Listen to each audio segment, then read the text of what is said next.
When it comes to engraving, there's been a lot of advancements when it comes to using cameras and AI technology to perfectly locate a design onto a product.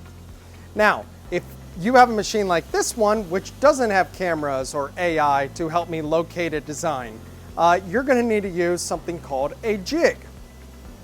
Now, jigs are used for more than just alignment though.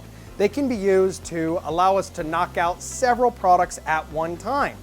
So, what is a jig? Well, a jig is us taking raw material like composite wood, cutting out another part of it, bringing them together, allowing a product to sit inside there, and that way we know that we are perfectly aligned when it comes to doing our registration.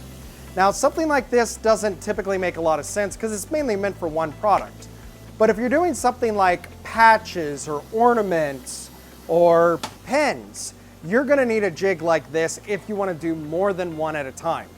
Now, if you look at this jig, you'll see that it's red. We painted this red because we actually engrave a lot of pens that are similar in color as this. And when you are using a engraving machine with a camera, the camera is going to be able to pick up the location of the product much easier if it's not the same color.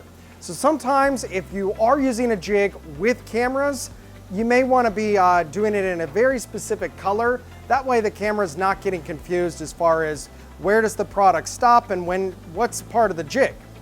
So jigs, they're easy to create. They are important if you're using a machine that does not have cameras and you're looking for perfect placement, but it's also a great tool to knock out multiple products at one time.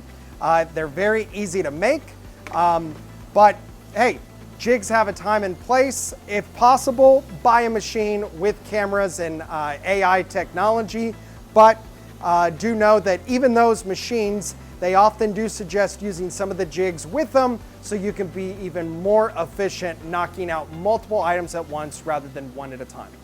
If you have any questions on why jigs are important and how to use them when it comes to engraving, please do not hesitate reaching out to us at printphase.com.